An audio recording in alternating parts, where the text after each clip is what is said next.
because I always have this fear that I'm gonna forget a really important step. So we're recording. So welcome, Rebecca. I'm so glad to see you here, and I'm so excited for what you have to share. And let me see, I'm gonna make sure that we get everybody in. Got a couple people in the waiting room, so I'm just gonna make sure that we get everybody in. And we'll give them just another minute here before we officially kick off. Everybody can get settled. I'm I'm very nosy, and I always love to see like people's workspaces, and especially with Nova Scribes, there's always like fun markers and uh, Mary Jo, that your background, I love it. That's one of my favorite doodles that I love to do while I'm taking notes. So I'm going to keep admitting some folks here. Just so you know, if you just joined us, welcome. We are recording. And we'll be recording for the duration.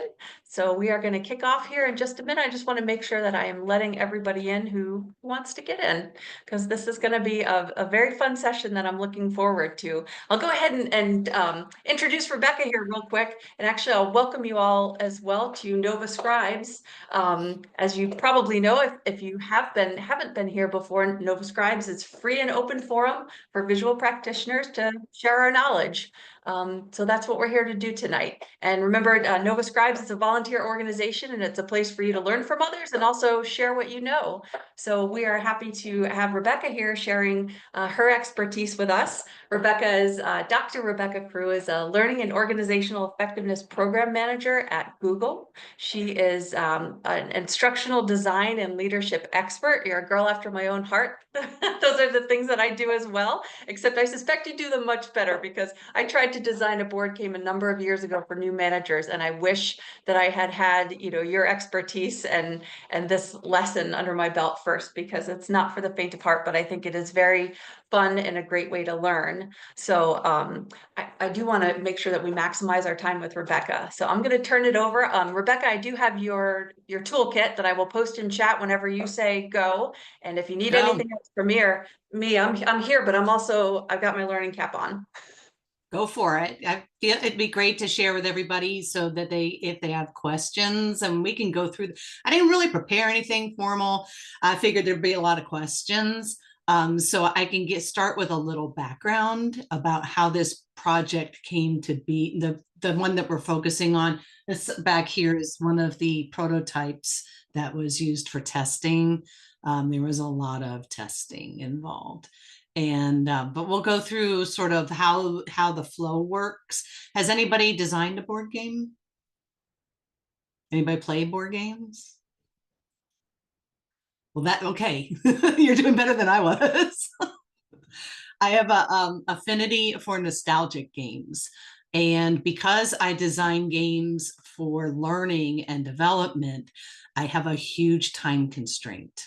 So the learners have to be able to really pick up the rules quickly. So if it's very similar to a game that they've played in the past, they can really just jump in. There's other things that impact time, like the amount of time it takes to set things up, the amount of time it takes us to break things down.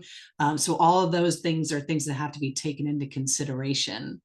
So let's see. Almost 2 years ago, a friend of mine who works in Health and Human Services contacted me, and she said, I have a huge problem, and I know that you studied decision making in your doctoral program, and I need help with some of my folks who can't make decisions. And I'm like, I think I need a little bit more context than that. And it turns out, and I don't know if you all know this, but during the pandemic, when in public school systems nationwide, kids who are special needs age out at the age of 18. They get a free and appropriate education until the age of 18. And then they can have the option to move to a group home or independent living or wherever they're going to go next. And during the pandemic, group homes weren't accepting anybody. And all of these programs have pretty much shut down. So you've got all these kids who aged out of the system. They don't want to live at home with their parents. So where did they end up? Nursing homes. So now you've got 18, 19-year-old kids living in a nursing home with geriatric patients. For a lot of them, it was a great socialization experiment. But when it came time to move them into different housing afterward, the caseworkers didn't know how to make those decisions. So my friend Leanne contacted me and she's like, I needed to brainstorm. We've got to figure something out. I got to help these folks. They don't remember how to make decisions.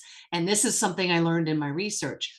Because of work from home and remote work throughout the pandemic, people became very much attached to consensus decision making. They didn't want anybody to feel left out. And also because nobody wanted to be that guy. And that is a carryover now. So all of these folks have so dependent on making a consensus and having to have agreement with everybody that they've forgotten how to make a consultative decision or a command decision. Even arbitrary and majority rule has pretty much, it was gone from the workplace. So we had to think, how are you going to teach these people how to make these different types of decisions and let them experiment with it? Leanne had a conference coming up and she's like, I really want to do a role play. I'm like, oh God. Okay, workers in the US do not like role play exercises. If we were with my learners in APAC in Asia Pacific, they would be lining up. But in the US, it's just not a popular option. So, and I don't know if it's like bad elementary school, class play experience or whatever it is, all of our little subconscious things that happen where we're self-conscious and we don't want to make a fool of ourselves, but people just don't like the role play. I'm like, I don't think that's going to work, girl. So what we decided to do was, I'm like, wait, we can do a role play, but let's make it more of an adventure game. And we're going to have all the people I'm like, what is something that we've all done? Everything somebody has done so that we can work within these time constraints. And we're like, well, we figured out we've all been on a road trip together. Or not together, but at some point in our lives, we'd all been on a road trip. And when you're on a road trip with other people, there's a lot of decisions that have to be made. Where are you going to eat? Where are you going to stay? If anybody's done 95 down to Florida, are we going to stop at south of the border? Because every child in the car is looking at every single billboard and is like, wait, can we stop there? When can we stop? When you do go there, has anybody ever actually gone? Oh my gosh, tourist trap. And did you see the bumper sticker before you left the parking lot? Because they go around at night and slap south of the border bumper stickers on every car in the parking lot. But the gift shop was nice. I took a bunch of special needs kids there to Florida for spring break one year. And we got arrested at south of the border for shoplifting. But there was one of my kids didn't really understand money. So we worked it all out. That was not the first time we got arrested on that trip though, but that's a story for another time. So anyway, you see all the tourist traps and all these great things, and there's so many cool ones in the US. Who's heard of Carhenge? It's one of my favorites. Have you been? No, it's pretty awesome. It's a little rustier now than it used to be. That's in Nebraska, and it's an actual replica of Stonehenge made out of old cars. It's fantastic. It's a must see. Or there's Dinosaur Land. I had the opportunity to work on the restoration of Dinosaur Land. Gosh, probably almost 30 years ago. So all kinds of great places to stop, but you got to make that decision. And then what if the car breaks down? Who knows who's going to change, or who's going to change the flat tire? So all these decisions. So what we decided to do was turn they had rectangular shaped tables. We're going to turn all the tables so everybody's facing the same direction. Person in the front seat on the left will be the driver. The person on the front seat on the right is going to be the navigator. Everybody else is behind them. And then she did like a bingo caller where you guys have to sit down. You have to make a command decision where you're going to eat. Everybody's going to stop. And then they would give them a time limit to make these decisions. So I thought, okay, this would be a very cool board game. At my real job at Google, I work in leadership development, and we have a program where we do a workshop, and then a week later they do a small group activity. And the designer who came up with the small group activity for the decision-making workshop did something that a lot, which I don't understand this, but they couldn't relate to it, and because it was Star Trek themed. I'm like, y'all work for Google. I'm like, we live for Star Trek. We live for Star Wars. We live for Lord of the Rings.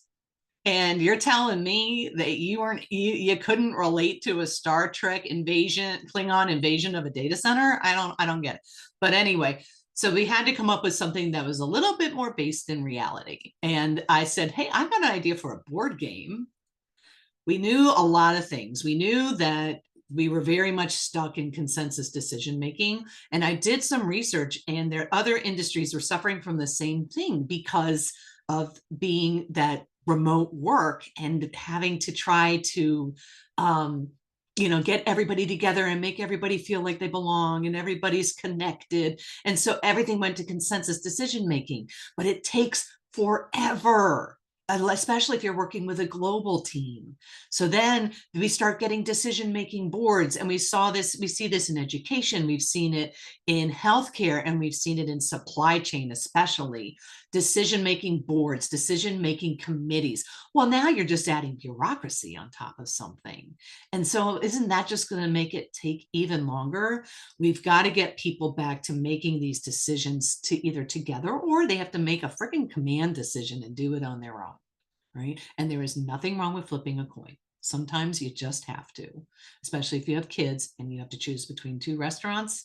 Sometimes flipping a coin is the best way to go.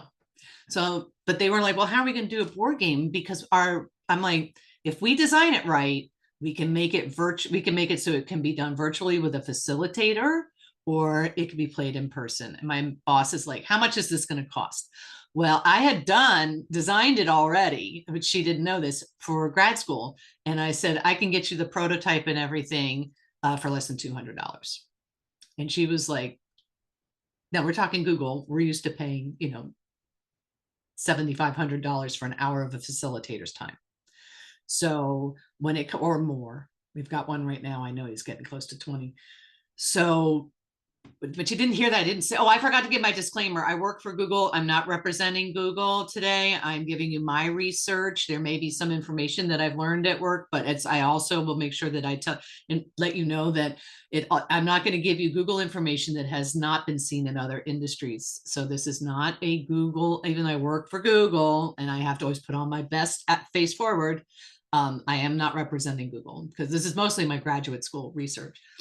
So back to decision making. So my manager was like, if you can do this for $200, she's like, okay, go ahead. Then the person who would be the facilitator contacted me and she said, yeah, I'm going to need that in 3 weeks. I'm like, there's a 6-week wait in the queue at the manufacturer. How am I going to do this? So I ended up having to work 18-hour days straight through, and then had to pay extra out of my own pocket to get rush shipping and rush printing, but I got it there on time.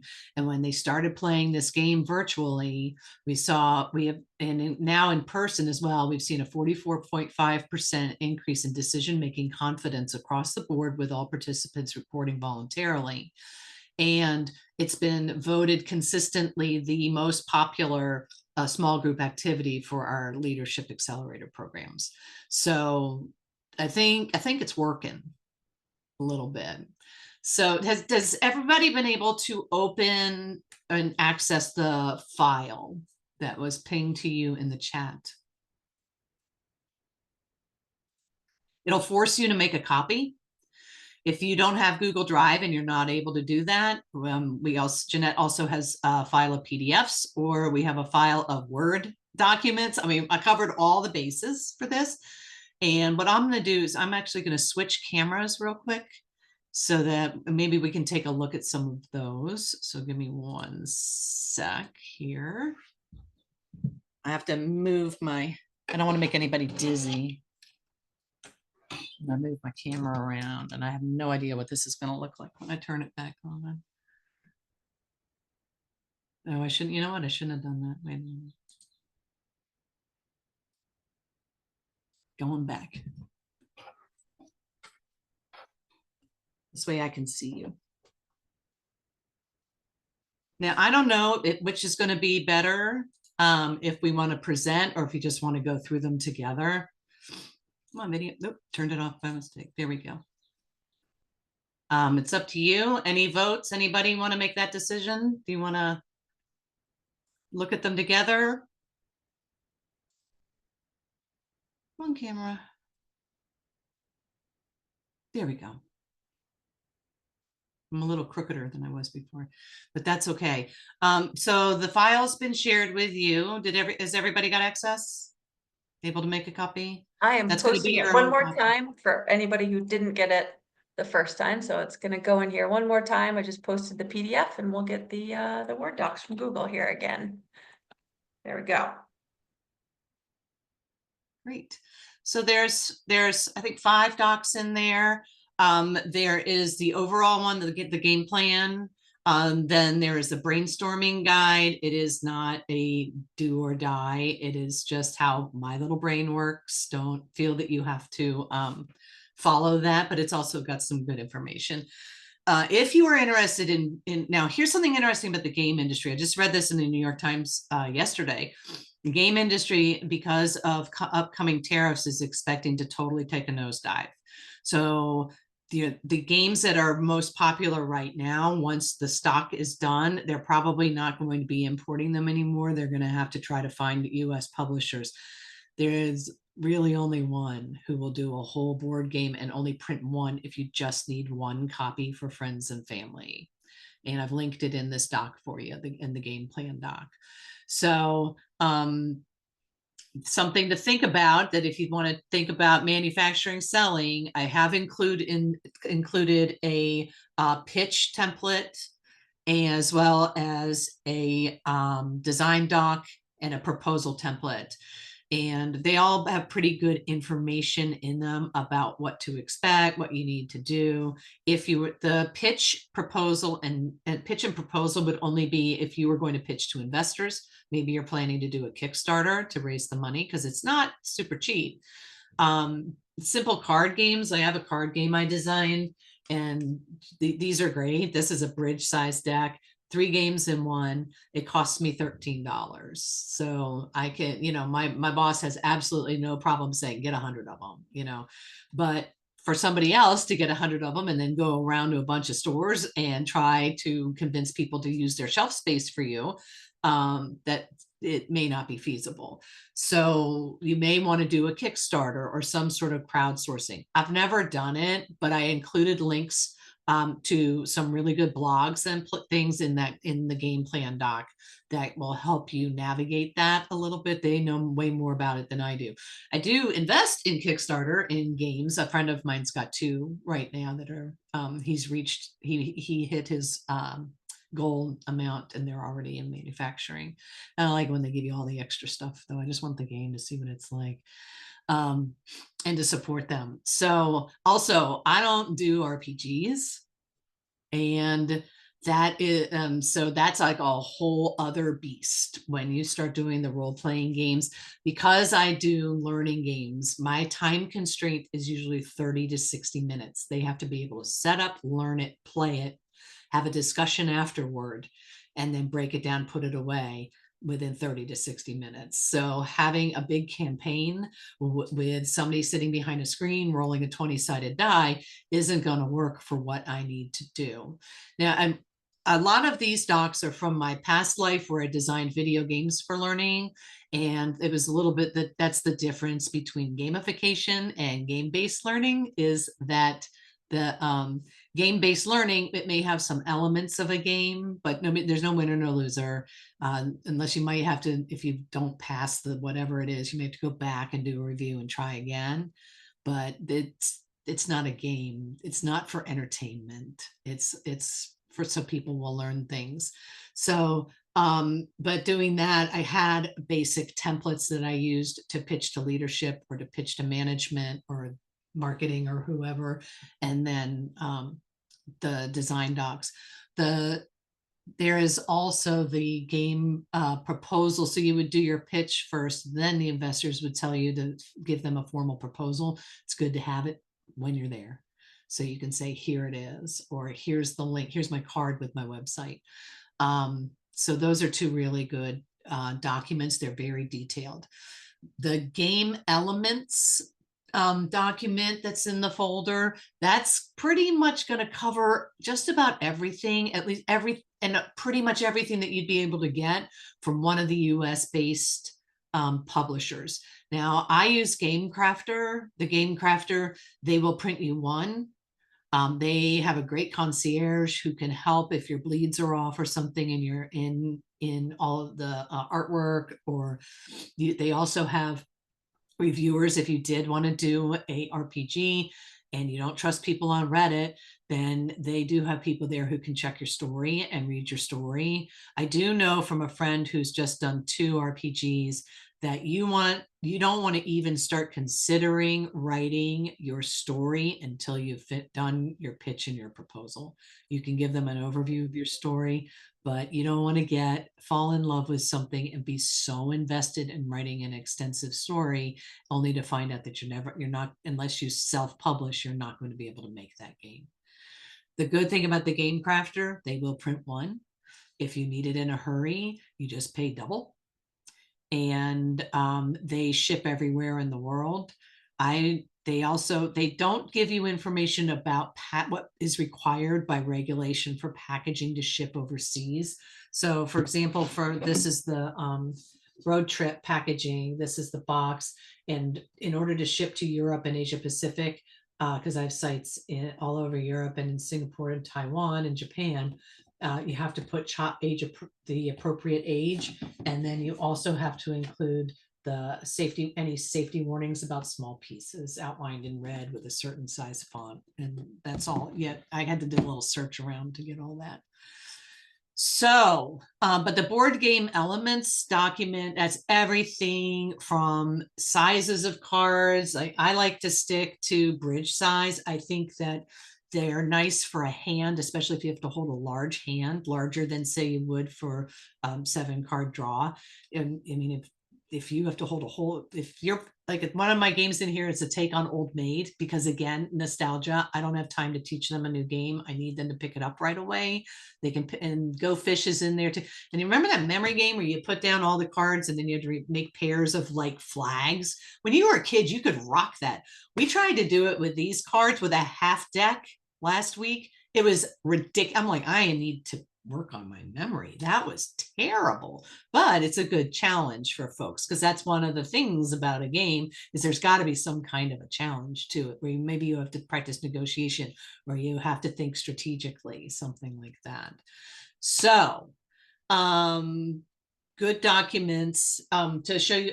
Comparison. I was going to compare. This is the company I buy my coffee from sent me tarot deck. So that's just, you can see the difference in the sizes for the tarot deck versus having the bridge deck. These don't travel well. They're difficult. This thing, it weighs a ton. Never mind the instruction book. I mean, who has that kind of time? I guess if you're on a plane, you could just take the book with you and learn it and then play with the cards when you get there. But there's everything's in there in that elements doc. It's got all the different types of rule books, the different sizes of cards and what they typically are used for, and as well as some pros and cons about them. These, you can never hold a full hand of a tarot deck, but if you were playing a game where you had a lot of descriptions and you needed, it's nice to for us old people if we had that the larger print on those. I found the bridge deck, this is slightly smaller than a poker deck, but I think about maybe a 1/4 inch or less, but it really fits nicely in your hand, and the shuffleability is really good. And those are the types of things that you need to keep in mind. So I've been talking for like 20 minutes. Any questions so far? Bring it on. And then we can do a little show and tell too. Not one. I must be explaining stuff really good.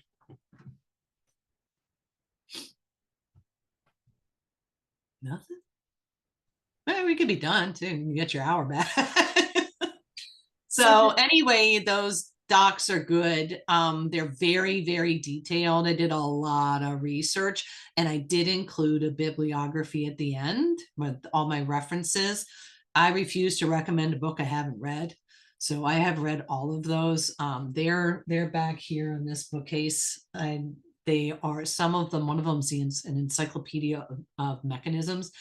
That is, it's a bear. It's a monster. It's a huge volume, but it's got a lot of really great information. I think maybe somebody may have had a question a second ago. Okay. I just wanted to make sure if you did have a question, go for it. Yeah, I did. I did a card deck with playing cards out of China. Yeah, make playing cards. I just talked to them actually today because I'm looking, a friend of mine needs cards that can be used with dry erase. And they aren't sure what's going to happen, but for their US, so make playing cards, they're based in Florida, but they print and ship from China. Yeah. So anything they currently have in stock, so and they do a lot of playing cards, but that's nice because they have PVC and plastic. Mhm. They, I believe, have enough stock to weather quite a long storm compared to the company, like the publishers that are printing. I'm trying to think of the one somebody was telling me the other day. Can't remember what it was. Not any of the Catan games, but something similar to that, world building type grid based games. They're like, we're not going to be able to afford to print anymore and ship until we find somebody in the US. If you go to, I put a link in the game plan doc. No, if I can, it's probably all the way at the bottom. Okay. Board Game Geek.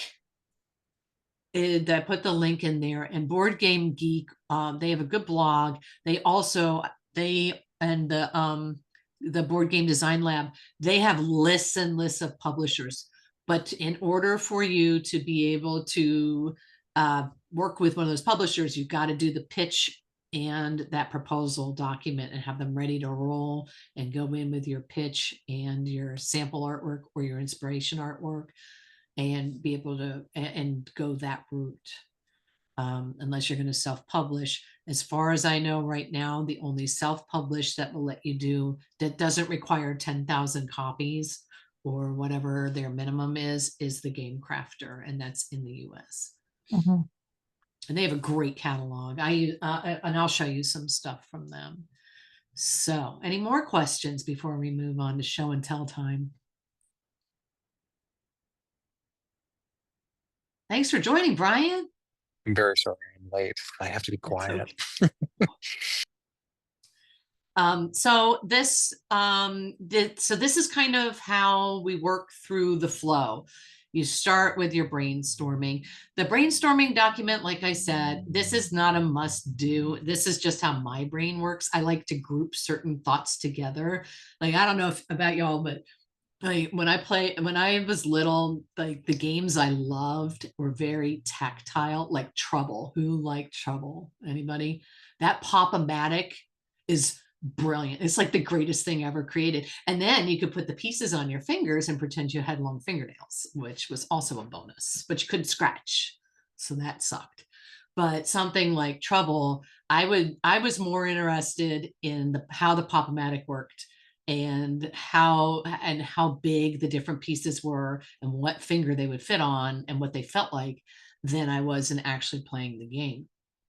And I like Monopoly, which was my family's, like we played that every weekend. But for Monopoly, for me, I'm very tactile, and it was the hat was my favorite of all of the chits that are in that, or the tokens as they call them, because it had that brim and it was so smooth. And my mom was like, you've got to leave it on the board, and I'd be feeling. So those are the kinds of things. When you start your brainstorming, you want to play a lot of games. I go to thrift stores and I buy, I mean, if they've got a broken game there with its missing parts or pieces and it's $1, I'm buying it. And I have a whole like cabinet of all these different parts and pieces so that I can play with them. And I'll also show you what a prototyping kit looks like too. You can make your own, or you can buy them for super cheap, like make your own game kits on Amazon, super cheap. So all that stuff, that's all in there. But brainstorming, the things that you want to think about, especially like board size, they think, oh, I'm going to go big. And then you have to think to yourself, wait a minute, what about reachability? If it's a very big board and you've got 12 people sitting around a table and it's a huge board, are they all going to be able to reach the places on that board where they need to reach? And then you have to think about the motion. Is it a peripheral game where they go, or like a track game where they go around a track, like you would find with Monopoly? Or is it going to be a grid game like Risk or Clue, where they move across a grid? Is it going to be hub and spoke like Trivial Pursuit, where the moves are radiated out from a central place? And how is the reachability and the size of that, and then the pieces, the size of the pieces, those little pieces, those little wedges from Trivial Pursuit are very difficult for people with Parkinson's to pick up. And they're also very difficult for children to pick up. But when they do, you know where it's going. And it's not going in the board game, if you know what I mean, right? So those are the things you have to think about when you're thinking about your audience. I write like profiles for the people in my audience. It's going to be somebody, the average Googler who's 22 to 25 years old, God help me. And they are big gamers. They have a lot of experience playing games. They are brilliant and they aren't very easily fooled by little tricks and things. So there has to be an element of humor. There has to be a challenge, and the rules have to be very well defined. For my folks at work, they get a rule book and they get a website, because they want a downloadable cheat sheet. They want the FAQs. They want all the knowledge before they start playing. And if we're doing a game and a learning event, it's nice to give it to them a week in advance so that they can hammer you with questions before they start playing. Otherwise, you're never going to get anything done. So I write these profiles for the people, but this particular game is also being played by leadership, which in the data centers in the US tends to be former military. So there has to be, they're going to want uniformity. And then I've got another group of leadership that they are more, because we have multiple paths to leadership. So they may not have followed that formal leadership path, and they may not come from the military, and they may not be a game fanatic or a game fan at all. They may think that playing is a waste of time when they should be learning. So you have to very clearly explain to them the objectives. So, these are the things that I write down about these people before I even try to figure out what's going to appeal to them. And that all gets built into that brainstorming activity. When we think about even color scheme, and I have to be very conscious of accessibility. Is it going to make sense for people who are colorblind? Is there anything that people are colorblind or who have maybe they have a different type of sight disability or ability, or they hearing disability? Everything has to be written out, so it can't be assumed. So those are the types of constraints that I work with, and the kinds of things that I have to think about when I'm brainstorming for an idea. And then I have to be able to show that to leadership or whoever I'm going to for the money at work, and be able to say to them, hey, I thought all this stuff out and I can still do it for under $200. And then they're like, okay, get started. Then hopefully they don't give me only 3 weeks to put a game with 118 individually designed elements in it. But do you want to do a little show and tell? Any questions before I move over to show you some of the prototyping stuff? All right. Nope. Prototyping comes from me after the brainstorming. And if you look at this back here, this is the only one that I have that has not been written on, scribbled on, highlighted. This is like number 6. And there were multiple sketches before I even got to this. I like using this giant sticky pad, and I don't think that one has the grid. I like the ones with the grid because it helps me kind of place things out how I think they're going to be on the board. And then we play on top of those, and the players write notes while they're playing, but you don't have to go that way. I've got prototyping kits that I can show you. And I also have one I made of my own. I'll show you some different game elements, and then I'll show you what that eventually turned into. And I think that I did link in one of these documents is a video that goes to a little animated video to show you how the game kind of flows. So let me switch my camera and jump in if you have questions, please. And okay, that's my Star Wars lunchbox. It's not mine. Okay, so I bought it for my brother, and for a Christmas present because he needed a lunchbox for work, and then it arrived damaged. So they sent me another one for free. And so I look very cool at work when I bring this to work. So just that's my excuse because I love Star Wars. So this is my prototyping kit that I built for the road trip game. I like, it's nice to be able to carry everything. I can roll up the sticky sheet and stick it in a cardboard tube, take that with me with my lunchbox, and I'm good to go. I always, when I make a prototype, I always have, find one that's open. Oh, look open this. These timers, the sand timers. They come in all different sizes and they all mark with times. They're great if you want to have a time constraint that you're going to limit people to 1 minute per turn. They're also really good for you to figure out how long before somebody gets frustrated. If I have something tricky on the board and I'm not sure how the players are going to react to that, I'll set up all my timers in a row and flip them all at once. And then when I start to notice people getting agitated, I realize that's the point. That's the point where I need to, that's the finishing point. I need to cut off all this frustration at the tail end and make and edit until they're able to do what they need to do before they get to that point. Usually I have different kinds of dice. Sometimes I have like a D3, or I just keep regular old dice in there. Some of the prototyping kits come with blanks. They're pretty awesome. I use 3x5 cards because you can cut them in half. They come in colors. So, I mean, the road trip game has 6 different types of cards, each a different color. So in order to represent that, I just do this. These Avery labels, if I need something that says the same thing for 18 or 20 cards, just print them out, stick them on a 3x5 card, and then everything else. So like in this game, you're going to choose hotels. So I've got these hotel cards so that people can, so that the players who are testing for me and trust me, I actually do still have friends after making them play this like 20 times. So all of that carryable, but I do want to show you that there are options out there and they can be made reusable. So there's this apostrophe games. They're really good. They do a lot of card blanks that you can buy. So apostrophe games. This is one of their kits. Where am I? Here we go. Nice instructions. It is for kids, but hey, I'm just a big kid. And comes with everything that you need, all different kinds of these playing pieces. They look a little bit like sorry pieces, dice, including the blanks, 2 decks of cards that you can work on, and then also a spinner.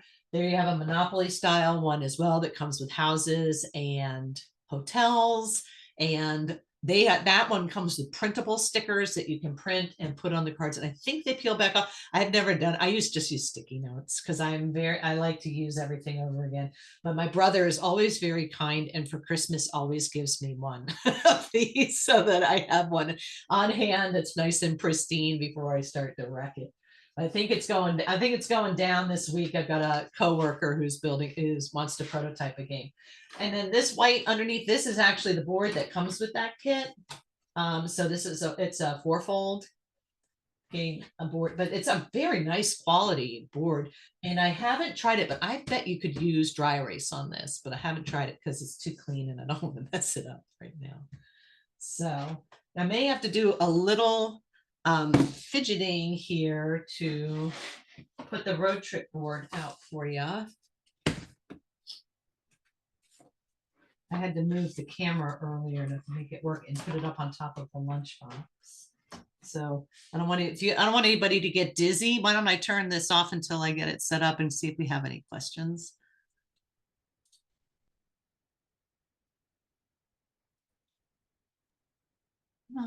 There we go. So I don't know about anybody else, but I love the tactile aspect of this. I want to like get in that box and touch all the cards. Yeah, I'm really into the shuffleability and the feeling. For the road trip cards and also for the card game, I used uncoated because they shuffle better. They stick you get a better snap when you, I love that part, the snap when you shuffle. Well, let's see. My brother was kind enough to play with me earlier to try to figure out if we were going to be able to get this to work, and without the cord. All right, I think it might work. Let's just switch it back. Any other questions? Anybody? Rebecca, I've got a question for you. Have you, what luck have you had just taking kind of the blank kits and putting it in front of groups to say, here you go, with just a little bit of basic instructions to having them build their own I games? haven't tried it yet. I'm planning on it. I'm planning a workshop for my learning and development community at Google where they're actually going to do that. And I haven't tried it yet, but if they're like me, they're going to be like, I don't want to make it dirty. But yeah, I haven't tried it before. I've always done big rolls of paper, Sharpies, and then I give them buttons.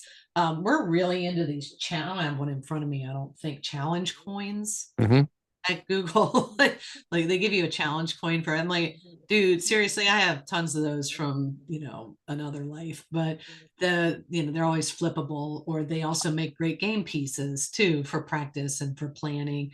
But yeah, for the most part, Brian, they tell me I need a game for this, and usually my job is to tell them you don't need a game. That's an email. No reason to hurt anybody. But in the event that there is something that is a game, then that's when I would start brainstorming and then prototyping. And then I would do the formal pitch, because I want to know that they're serious before I go and use my company credit card to buy anything. And also start spending a lot of time. It's very heads down, busy focus work. And I tend to work at like 6 to 8 hour stretches. And my manager needs to be aware of why I'm not responding to emails and pings. So Nice. Anybody Thank else? you. I think Karen's got her hand up. Yeah. Yeah. Hi, Rebecca. You just mentioned when you need a game. How do you establish, yes, we do need a game, and what about games enable the shifts? So I would do a needs assessment, a training needs assessment. And that needs assessment would tell me, oh, you know what, the best result, the best thing to give them for this problem that's going to fix this problem. Because the whole point of needs assessment is you go, what's the current state? What's the future state or desired state? The problem is that gap in between. How are we going to bridge that gap? And it may just be an infographic, right? Or it may be, I really try to avoid e-learning. It may be that there's a policy change that's needed and they don't even need training or any kind of learning and development. So but when they came to me for this, we knew it had to be an activity because there were additional things that we needed to work on. I was doing, because I'm a data analyst in real life, and I had noticed that I used something called the Davis IRI, which is the Davis Interpersonal Relations Index. It's a clinical tool to measure empathy in folks on the spectrum.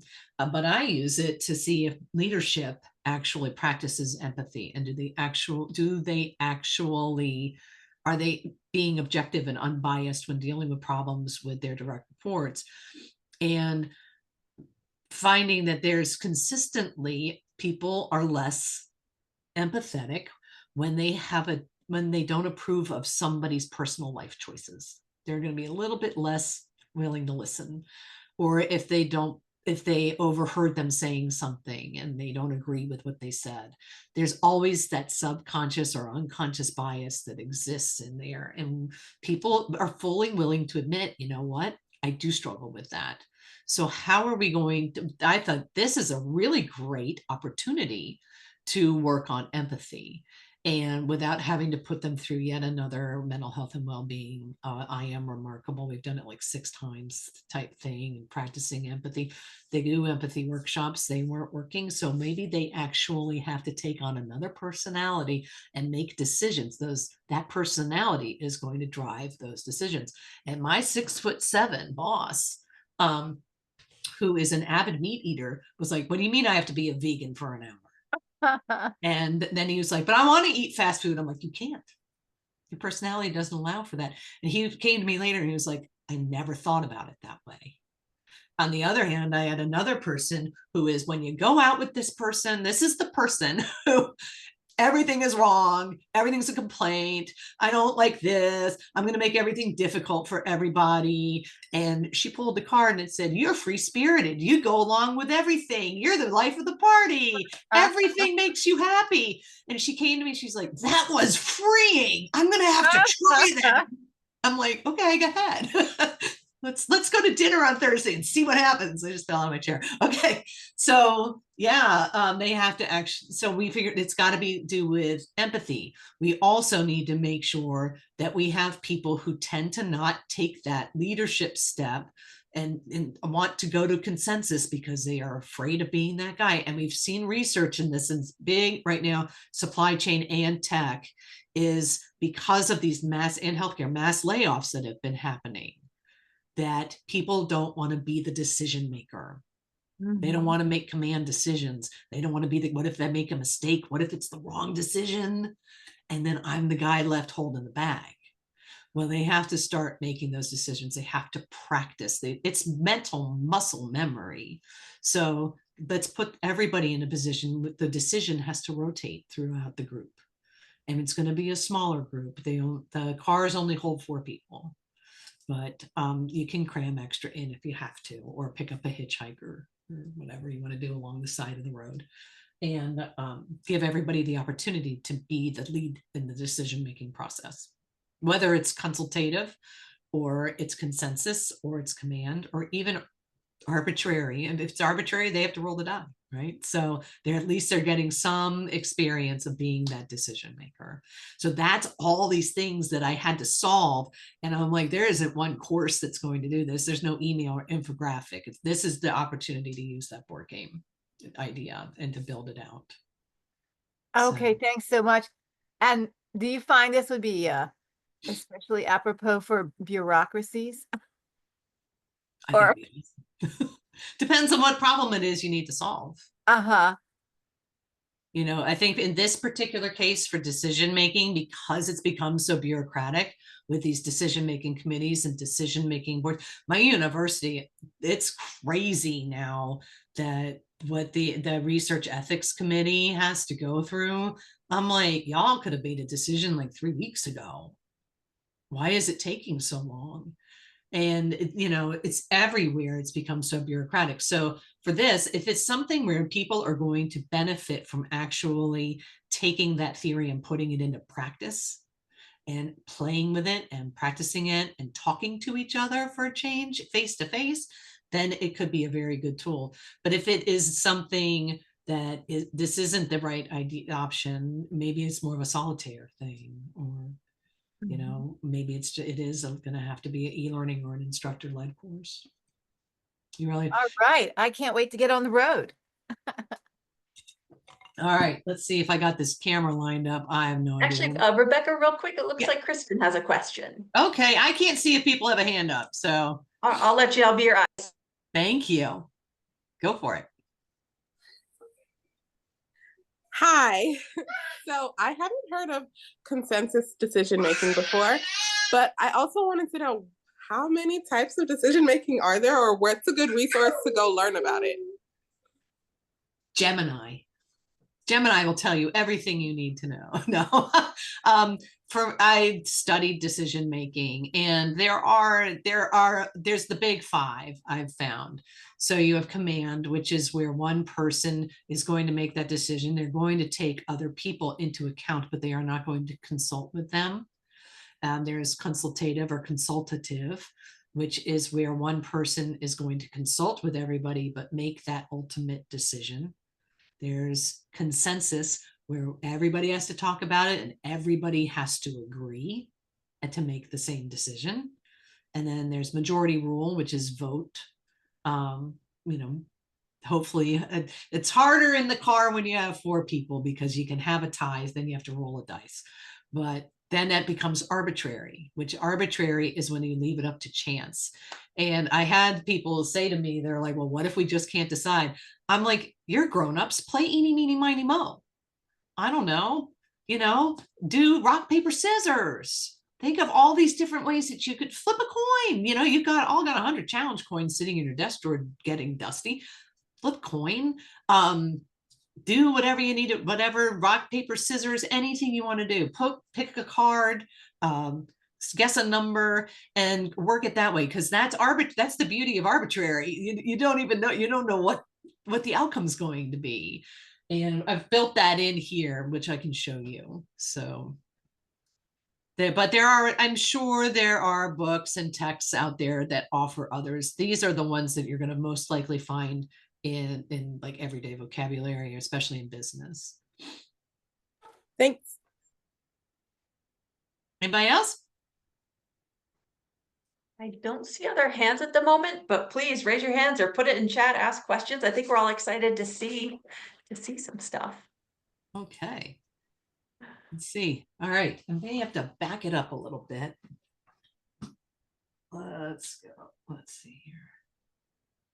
Well, you can kind of see, and maybe I have to move the board. So the board looks like this. This would be the top. It's a map of a state. At one end, there's a compass. And that works better, slightly better. I don't want you to see the mess under my desk though. And then the board here, which everybody starts down here at the airport. How am I going to show the airport? Can't move back any further. There's the airport, then the cord. So you start at the airport. You've got these little cars. Everybody starts at the gas. They've got a full tank of gas, and you're going to travel across the board. And at each stop, you have to make a decision until you finally get to the end. And there's a finish line around here somewhere. So different rules apply depending on what they're doing. We do have a die. This is for the arbitrary decisions, and also if you get stuck. So how the game works is initially everybody, they top facing this way. I had to make a note on this saying the top faces this way so that I would put the cards facing the right direction.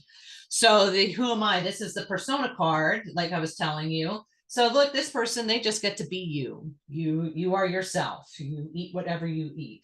Let's see if we can find another one. Here's somebody. Oh, my friend Sherry pulled this card once, and she decided she wanted to stay this all day. They're spiritual. They believe in the supernatural. They eat anything as long as it's healthy, but they are afraid of snakes. And that is a very important thing to remember when it comes time to do certain activities that may come up. So that's what the personas look like. And each of these cards individually, you have to make each one individually and get them all done. So when they stop at these little dots as they move along on their little journey here, the next thing they have to pick is their trip card. And the trip card, I tried to make it look like the national parks sign, like the national forest, but I don't know how close I am. That's going to tell you exactly what happened. So in this one, the driver is car sick, and they're going to have to make a decision. It's going to be an arbitrary decision to determine who is going to be the next driver. Now, here's the kicker, is that there's certain people, their personality is they don't get to, they may not be able to drive. And what happens if you've got a whole car full of people and they can't drive? That hasn't happened yet. I don't think I have enough car sick driver card or not able to drive personalities, but you have to make those decisions. Here's when you have to stop for gas, and you have to go, some of them you have to go to the gas station ahead of you. Sometimes you have to go to the gas station behind you. I had a lot of questions about that because they're like, well, can we take one of these little side roads? I'm like, yeah, go ahead, right? There's check engine light. Now, the thing about stop for gas and check engine light is that there's 2 tourist traps where you may get out of jail free cards for these. You never know what's going to happen. So that's the type of trip card. I'm trying to find one. Tourist traps. For a tourist trap, you have to roll the dice. This is your arbitrary decision.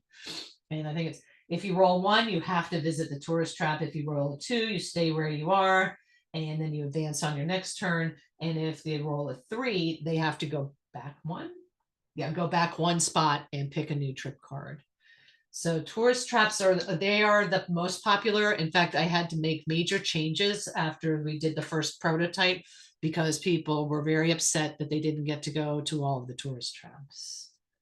But these may come up also that you need to stop and eat. You may have to spend the night, and then you're going to have to choose between restaurants and hotels. So here's like typical, these are your restaurant cards. So this one's the Hoppy Hog. Now you've got that person in your car who's a vegetarian, but there's nothing but pork, but I don't know if you can see that, but B-U-T-T, pork, and fine beer. But if you have somebody who's gluten-free, right, this may not be the best choice for them. And all of their desserts feature bacon. I mean, some people, this is like the greatest restaurant ever, but for a vegan or somebody who's gluten-free, this may not be the best choice. And you're going to have to let their personalities drive those decisions. Get it? Drive the decisions. Here's another one, super salads. This one seems like this would appeal to a larger group, but maybe somebody doesn't want super salad that day. Wine and cheese. I like that cheesy does it.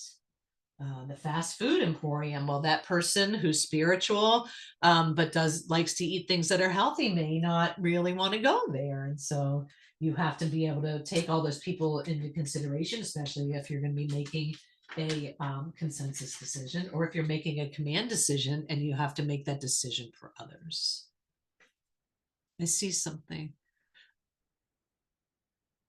At what point do you research trademarks and copyrights? So anything that is created that is for me, if it's anything I make, it doesn't matter how or where or when I make it, it becomes Google's intellectual property. And therefore it falls under Google's blanket trademark and blanket copyright. Even if I just write a white paper for work, it automatically falls under our blanket. This is something that after you do you can apply for a copyright for your, after you do your design document, because that is really all of the nuts and bolts and everything that's going to be in your game. It's more important in the video game industry, but I think it's very important to cover your butt, because if you have a concept and you want to make sure and you know that you have a very similar concept that somebody else is already creating, if you're doing your research, you look at Kickstarter, who's got games coming out. If it's something that could possibly overlap with yours, you want to beat them to that copyright. And in order to do that, you're going to have to, if you're doing an RPG, you've got to have that whole story already written out and all your world building done so that you can get in there and make sure that you get the copyright for your intellectual property. And I put a whole section in there about that. But those are things that if you're making a game just for friends and family, you don't have to worry about that. You do want to make sure that you don't infringe on other people's intellectual property. Like you can't make a Star Wars game, even if you're just doing it for friends and family. It's still, that's plagiarism. And that's a violation of copyright law and trademarking. And so you have to make sure you follow all of those rules to do it the right way. But if you're just making your own original game and it's just you're making one copy to give it to your parents or your kids for Christmas, then I wouldn't worry too much about it. But if you are going to be going through a publisher and you're going to do the full pitch, submit a full proposal, and go through all the iterative work with them, they are going to have a lawyer reach out to you and make sure that all of your copyright and trademark and everything is already done and legal before it goes to print. Does that answer your question in a roundabout kind of way? Yeah, and Rebecca Cullen had another question in the chat just a little earlier, and Brian posted some resources, but I wanted to ask you as well, because he asked specifically books or resources that focus on game mechanic balance. And Colin, if you need more detail around that, please feel free to unmute and, and share. I'm getting you one right now. I'm actually pulling it off. I'm pulling a couple right out of the bookcase. I don't know if it's at the Apple Cart. Awesome. And Brian put some resources in there as well. So thank you for that. And I put a bibliography in that document also. Yes. there's another one. I don't know where it is. There's a whole, there is in there, there's the dictionary of mechanisms. And then this book's really good. It's called Playful Structure. And that's theory and practice. You can tell that I like a book if it's got a lot of bookmarks in it, if I find it to be a good reference. And Naller, he's fantastic. He's a game scholar. And he really does his research. I think that's where you're going to find those answers that you're looking for. Does that help? That's the Can one. I ask a- And it is linked in the board game design doc, the game plan. It's in there. I can't find the encyclopedia, and I'm wondering if I lent it to somebody. There's also an encyclopedia of game mechanisms, but they're all in that document listed at the very end as the references. So, anybody else? Before we move on, keep going. So I talked about the tourist traps earlier. That's the most popular part of the game. Everybody loves the tourist traps. That's what that card looks like. Let's take a look at a couple of these. So we have the smallest city park in the state. There's some, you usually have something or a decision that you have to make for each one. This is a favorite, the world's largest can of beans. As it says underneath there, you get gas.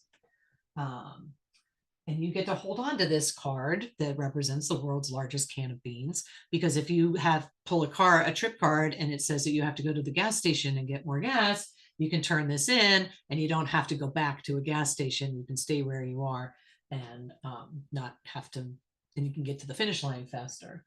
And there's some really, like this one's really boring. The Leaf Museum, everybody was so bored they thought it was a waste of time, so you have to go back a space.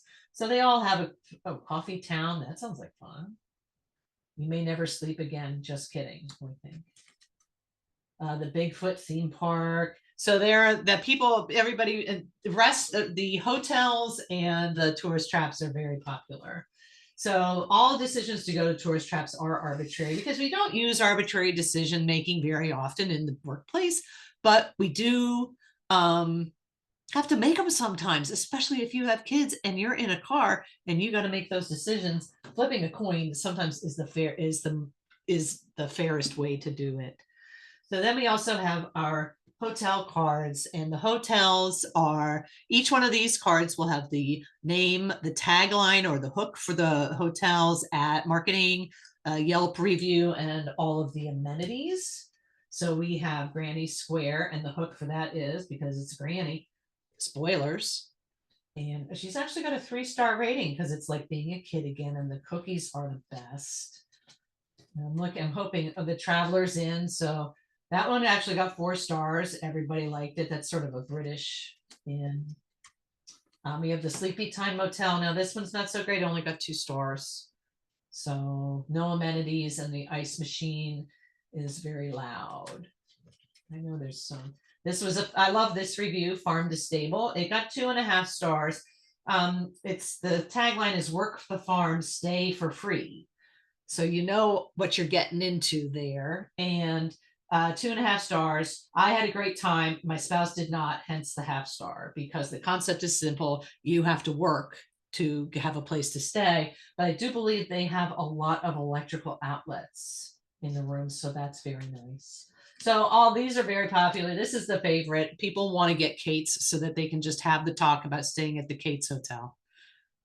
But yeah, the Kate's Hotel. Okay. It's only got 1 star because everybody thinks that Kate should be living in a gingerbread house in the woods waiting for unsuspecting children. And there are giant spiders in the bathroom. So there you go. There's your person with that fear of spiders is probably not going to want to stay there. There's a unique treehouse experience. And my friend Chad, he was a big tester. He tested every single time, like 8 iterations. And every time he got fear of bugs or fear of spiders as his person, and he wanted to stay in the unique treehouse experience. And he was getting very bent out of shape after a while that he didn't get to stay there. And then the last set of cards is the decision cards. And this is very simply whether or not you have to make a command or another command or another. I shuffled these. or consensus, or a consultative decision. And I made sure to include the pros and cons of each decision-making type, so that whatever people, when they made the decision, and that also feeds into the, I wanted to talk about rule books, feeds into the discussion at the end. We want people to not only have the experience of making these decisions, different types of decisions, but also to kind of get a feel for when's the best time to make a command decision. So there's a whole section in the game elements doc about rule books. I like folios. They're my favorite because they force you to be very concise and use exact wording because they have very limited space. So this is the folio for the road trip game. So you see, you have very limited space for, which way am I going here? You have very limited space, so you have to be very concise. I put all of the list of what's standard in a rule book in that elements doc, and I think I gave you or maybe in the design doc, one of them, and it's got an example word for word of how the Monopoly game does how they wrote out their things. It's like roll 2 dice, move that number of squares. First person to, the last person standing wins. It's very simple. And this game is very similar, and we want to keep it simple. But one of the things that is standard in the rule book is the contents of the box. I put it on the back of the box just so I can save the room here. So it's not exactly what it's supposed to be.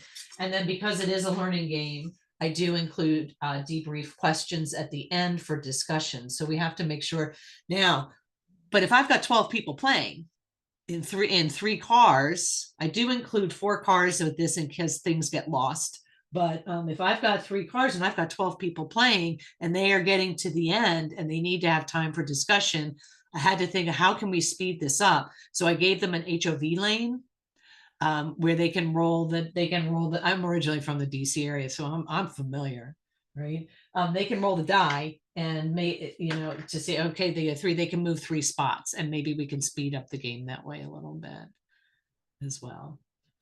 So, okay. Now, do you want to play a little bit? Do you have more questions? Do you guys just want to how many people do we have now in here still?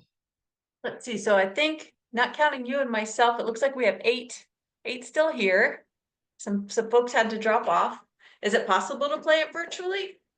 We can play it virtually. I think I actually can give you your personas if you want to do it that way, or we can just split into teams, be yourself, and make and play. We can play for a few minutes. Do you want to just put 4 and 4, and then you can help them, and I will be the narrator, dice roller. Yeah, it looks like so. If I look at the participant list, it looks like Christina, Colin, Karen, and Kristen are together. It's alphabetical. And then Mary Jo, Ricardo, Sonia, and Aaron are together. And we can at least play a couple rounds and you guys can get a feel for it. All right, so that first group, do you know who you are? Do you remember who you are? Alphabetically, you can be the green car. All of these routes have the same number of stops, and they all have to either go to, can you see through an icy pass or an icy road, and there's a rule for that, or they may have to go over a mountain pass. But the mountain pass is actually a benefit, and there's only one. And the mountain pass is, you have to spend the night, but the nice park ranger lets you stay in the lodge, so you don't have to make any decisions and everybody's happy. So that's kind of like your you're off the hook spot right there. So you guys, blue, anybody, green car, any preference for route? I don't think we're going to get to the icy roads or mountain passes today. Yes, I'm going to have to make a decision. You also have to decide who's going to be the driver and who's going to be the navigator. I'll tell you what, I'll make this decision for you. there we go. Command decision, right? Command decision. Now, let me tell you something about these here. The driver has to know how to drive. If you do know how to drive in real life, then you're good to go. And if you were playing this in person, you would be responsible for moving the car along the board. The navigator, somebody has to be the navigator because there is no phone signal, so no GPS. So this role must be able to read a map. We do have personality cards where they do not know how to read a map. You could assist the decision makers who are unable to read a map, but you don't make decisions for them. And that's for strategy. If you have to change your route, possibly due to a decision that was made or a card that you pull. So I'm going to shuffle these decision cards real quick. So let's roll a dice and see who gets to go first. You guys pick, I don't think we have to be too fussy about drivers and navigators for this limited game, but that's how it would go. I'm gonna put this right there. Okay, so Blue, I'm rolling for you first. We're gonna say the high roll gets to go first. Uh-oh. Uh-oh. Sorry about that. Sorry. All right, maybe one more. All right, there we go. So that is the green team gets to go first. So we're going to move you to your first trip spot, and then I'm going to pick you a trip card. Oh no, your driver's car sick. Uh-oh. Uh-oh. Let's skip that one because we're not really playing with drivers. And since I made the game, I can make up the rules. So, oh, you have to stop for gas. So you have to move your gas station to your car to the closest gas station behind you. So I'm sorry, but you have to. All right. Well, so we're back to the beginning then. Back to the well, yeah, because that's the only one behind you. Yeah. That Okay. gas station. So Blue, you get to move here. Let's get you a trip card. Oh, check engine light. So you have to proceed to the nearest gas station. You can move forward only if it is one trip spot ahead of you. Well, look at that. Look at you. So you get to go there. Okay, the repair is only going to take a couple of hours, so you have to get a bite to eat. So that means you're going to make a decision about a restaurant. So let's get you 2 food cards. And you are going to make a majority rule. So you guys in the blue car, you're going to have to vote. Are you going to go to the Hoppy Hog? We know this place. There's nothing but pork and fine beer. Water available upon request. All of your desserts are feature bacon. And I'm going to put this back just in case we've already seen it and shuffle and try to find something different so you guys get some variety. Oh, look, Cake My Day. This is the Cake My Day bakery. It's extraordinary. They have cakes, pies, cupcakes, and cookies. They do not offer gluten-free or vegan products at this time.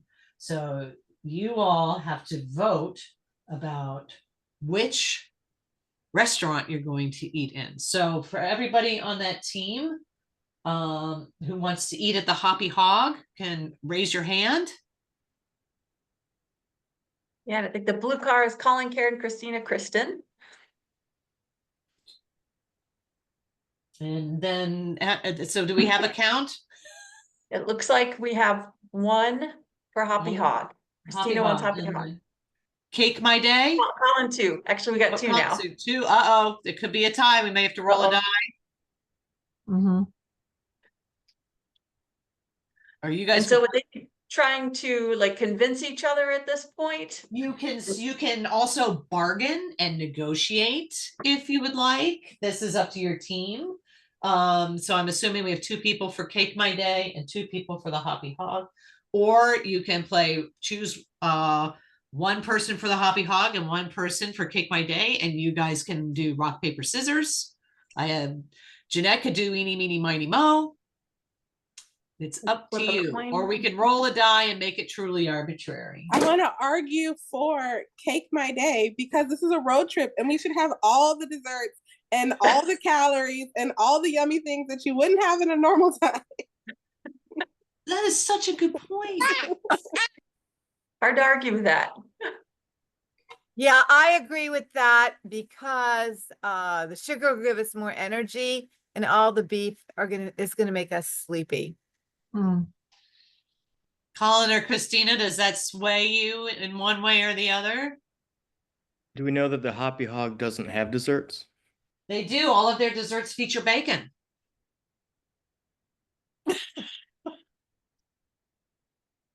I can't eat But I grains, don't eat which is We I know, have so to I don't choose eat pork, between a so- heart attack and diabetes. So I don't eat pork, so that would be, I mean, I would, now the one thing you can do is you could say, well, I'll wait in the car. But then the next time we stop, the decision-making will automatically go to me. So, ah. Wait, so Well, in negotiate. normal circumstances, I would wait in the car because I can't. I wouldn't be able to eat at Cake My Day, and I'm quite used to waiting in the car, so I'll wait in the car. So want to vote again? Everybody for Cake My Day? We still have two? A Hoppy Actually, Hog? I guess Christina is going to abstain. I haven't seen any hands definitively, but Well, it if we seemed do like the based on the math, conversation. if we It was do the very math, true. so Christina, the deal is though, the next time there's a restaurant, you get to make the decision for your team. And then for now, you all, sorry, Colin, you're all going to Cake My Day.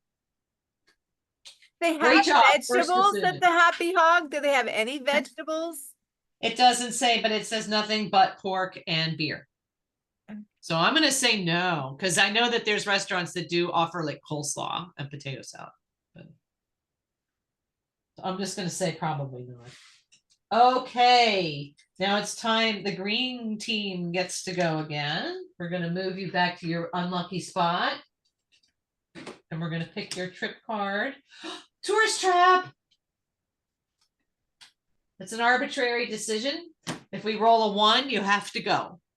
If we roll a 2, you stay where you are, and then you go on your next turn. And if you roll a 3, oh my God, please don't roll a 3. You have to go back a spot and select another trip card. Okay, here we go. Look, it's a 1. Oh, good. So you guys get to go to a tourist trap. Let's see. Oh, what are we seeing? See what it is. I'm gonna shuffle them up, see if we get you a good one.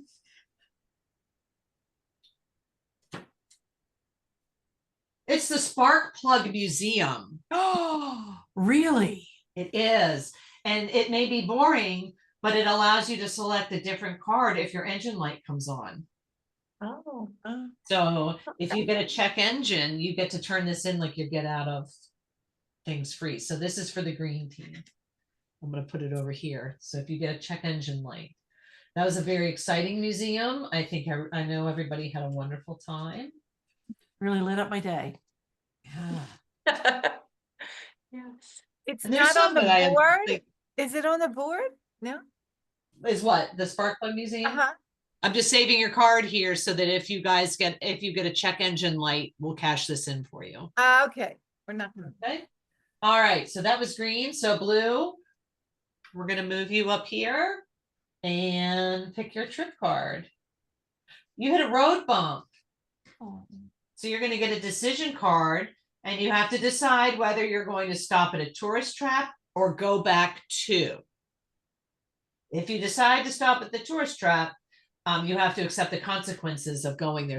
And they aren't all bad. As you saw, you might get like free get out of gas or free gas or something. So we're going to pick your card.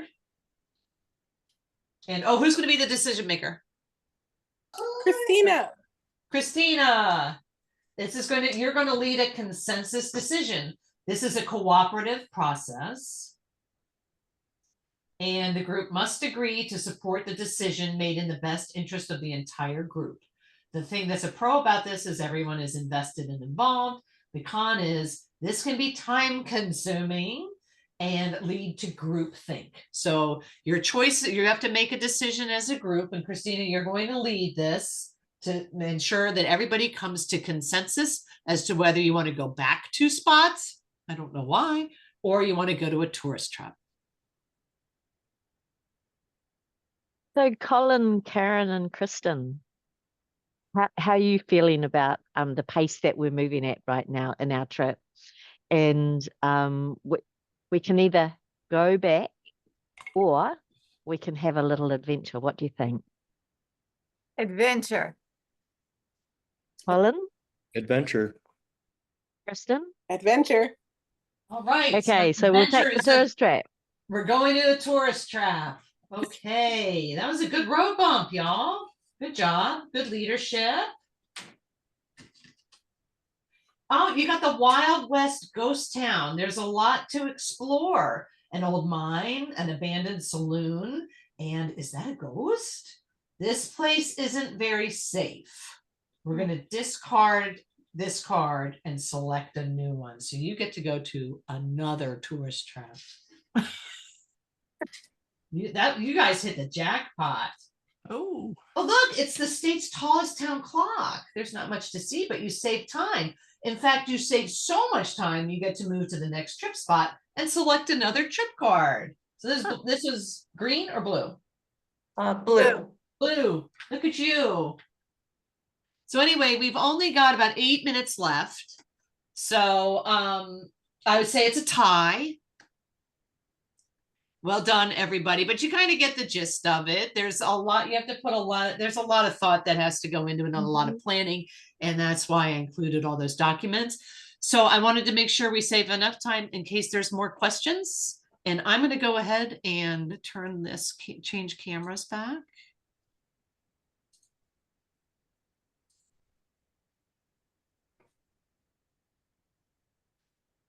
Camera. Oh my gosh, this is something. I'm used to Google Meet. It's Zoom. I'm very confused about where things are. Okay. Oops. Oops. I bumped my knee. So nobody got car sick. Nobody got car sick. See, this is my standing desk, and I switched leg day, and I don't feel like standing. Okay, that's better. Okay, that's all great. right. Questions, comments, feedback. If you have want to go through any of the documents or anything like that, let me know. I think you must have had a blast putting those cards together. It was a lot of fun. I think so. I am curious about how many iterations you had to go to. Like, how did you know? I mean, you must have had people test it over and over. Like, how did you know when, okay, it's ready for prime time? So I started, and I can actually show you the initial, it started on paper. This is actually the proposal I had to write for my school, for my grad school project. So it was very similar to what we have now. And that was probably like the 6th or 7th draft. And then I just sat there and played with timers. I made a bigger one, like I blew it up, legal size paper. And I played by myself, playing all the different people in the car, probably 6 or 7 times. And that was how I figured out with timers to figure out how many spots did I need on that board that was going to be able to get us to have somebody finish the game within the training time constraint. And that the total, I think, is 12, is pretty good. But then I still had to add that the HOV lane and put those rules in just in case. But sometimes you could see just by playing a couple times, it could take a long time to come to a consensus decision, especially if you have a stalemate in the car. You know, is it because people are having fun that it makes it easier for them to let go and then restructure? I think so. And I think it's also the fact that if you're taking on a different persona, you are blameless as yourself. So that's why I think my one friend said that it was very freeing, because she felt like, she was like, oh, that was just so different. Another friend was the spiritual one. She's like, I'm going to do this all day. This is great. I'm just going to keep this all day. So it really depends on how seriously you take things. But I think that that persona gives you that license to, it's almost like a little bit, they aren't going to blame me because I'm not vegan in real life. but you still got to experience what it was like to actually play a game, to make these decisions in someone else's shoes. Does that help, Karen? So you're making it in someone else's shoes, but when you go back to the workplace, you're going to have to make the decision. So what is it that allows them to transfer from not being in the right decision making mindset to being, and how do you, can they pick up the wrong mindset if, you know, the meat eater is a vegan, you know? Well, I think the one thing that's kind of interesting about this game is that it's very informal. You are not a druid. You know, you aren't responsible for an entire civilization. You're just somebody in a car. And when you do make a decision, say it's a really tough one, and you've tried everything and you guys finally get that decision made, there's applause and cheering. So there's that positive reinforcement. And it may not be for like reality, but you still experience, you know, the best way to get a behavior to continue is positive reinforcement immediately and then intermittent afterward. Right. And that's what helped them stick. The other thing is you're building that muscle memory. So real quick, we've got 3 minutes, quick lesson on memory. So in order for some new information to stay and to move into your long-term memory, you have to pull something out of your long-term memory into your working memory that is associated and it attaches. And then it will pull it into your long-term memory. That's why things that are like totally like a language and you've never heard it and you've never seen it and you don't have any frame of reference, maybe it's not a Romance language, takes a longer to learn because it has nothing to associate with and latch onto that's in your long-term memory. So I forgot where I was going with that, but people remember this because it's building that memory. They've got that road trip, or they've got that time they had to choose between 2 restaurants, and they're pulling that up, and then that ability to make that type of decision latches onto that, and then it can go back into their long-term memory, and they're going to remember, oh, remember the time that we finally came to a decision about where we were going to eat, and Christina became a dictator after that. And then everybody's like, yeah, I remember. Oh my God, that was so much fun. And there's more positive reinforcement. So these are behaviors that we want to build, but we want people to use them at the right time and for the right reason. But first thing we have to do is we got to get that information to stick. And then the second thing we have to do is make sure that we're reinforcing the appropriate behavior. Does that help? Yeah. And is there any particular like reference you can give us for that? For memory or for like learning memory? Yeah. So I would look up Dr. Richard, I think it's Richard Mayer, and he wrote the Richard Mayer, M-A, he wrote the Cambridge book of, oh, I can't use that keyboard. Hold on a minute. I had to unplug my keyboard. The Cambridge Handbook of Multimedia Learning? That's the one. If you, it's a monster of a book, but boy, howdy, that'll teach you everything you need to know about visual learning and how different visual techniques help you remember. And he has some of the best examples. If you can find a used one, I bought mine used. I think I got it at A Books for like $25. And it was practically brand new. No highlights in it or anything till I got my hands on it. So, Yeah, but anything, look him up online, look for journal articles by him, Richard Mayer. Yeah, he's fantastic. And I can also send Brian some references. There's some really good, Julie Dirksen. Have you heard of Julie Dirksen?